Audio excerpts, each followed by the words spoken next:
je m'appelle Lauriane d'Alençon, je suis ingénieure chimiste chez Solvay depuis 10 ans et je suis maintenant experte en matériaux inorganiques depuis 2 ans. Mon travail consiste en fait à faire la synthèse de nouveaux produits, de nouveaux matériaux, comme par exemple, vous voyez ici une poudre. Cette poudre-là, en fait, elle servait il y a quelques années pour les lampes à économie d'énergie et aujourd'hui, elle va servir comme additif pour d'autres applications où on a besoin d'avoir une couleur particulière.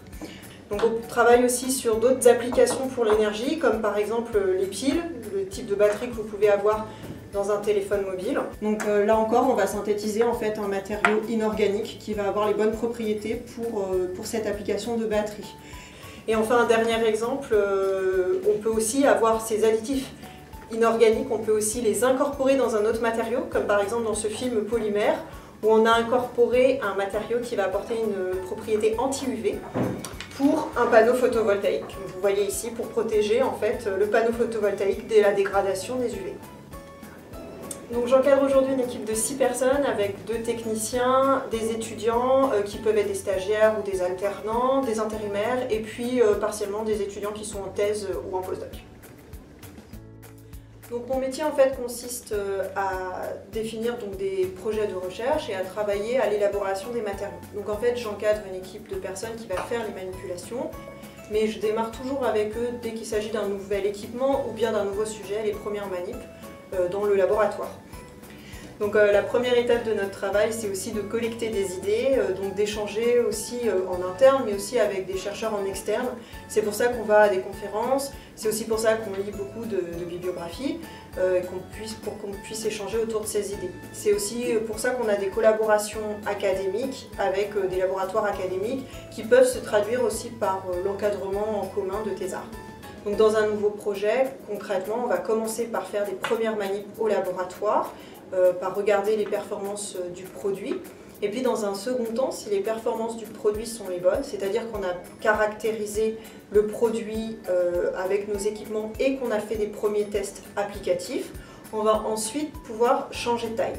Ça veut dire en fait faire des plus grosses quantités de produits et ça va se faire dans un équipement pilote, donc dans un plus gros équipement avec les mêmes caractéristiques. Et ensuite, le dernier stade qui se fait dans les usines, c'est l'extrapolation, l'industrialisation, où là, on va passer vraiment à une échelle industrielle. Mais en tant que chercheur, on peut également être impliqué dans cette industrialisation et aller assister à ces essais industriels. Et puis, on a donc une grosse partie du travail aussi qui consiste à présenter les résultats et donc à expliquer les performances de nos produits afin d'aider nos collègues qui vont travailler au plus proche des clients à proposer ces produits. J'ai choisi la chimie dès la seconde, après le cours sur la classification périodique. J'avais trouvé ça extraordinaire que la diversité du monde qui nous entoure, que ce soit la nature ou tout ce qui a été fabriqué par l'homme, en fait puisse résumer à ces 105 éléments qui sont classés en plus parfaitement bien dans un tableau. Et c'est aussi ce qui m'a fait choisir la chimie inorganique par rapport à la chimie organique. Parce qu'en fait, la chimie organique se résume à 4 éléments, le carbone, l'hydrogène, l'oxygène et l'azote, tandis qu'avec la chimie inorganique, on peut naviguer dans tout le tableau périodique. On a aussi la possibilité d'aller de l'assemblage de ces éléments pour faire les particules au départ, jusqu'à en fait, le matériau final qui va être un objet qu'on retrouve dans notre quotidien.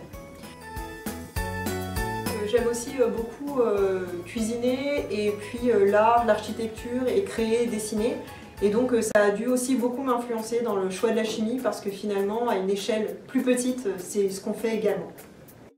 La chimie, en fait, elle est partout dans le monde, elle est à tout endroit, que ce soit dans la nature ou dans les applications faites par l'homme. Moi, j'ai fait ma thèse donc, dans le domaine de l'énergie pour les piles à combustible et aujourd'hui encore, je travaille sur beaucoup de projets en lien avec l'énergie. La sécurité, c'est notre priorité à tous les chimistes, que ce soit la sécurité pour nous quand on fait les manipulations, et donc pour pas que nous soyons exposés.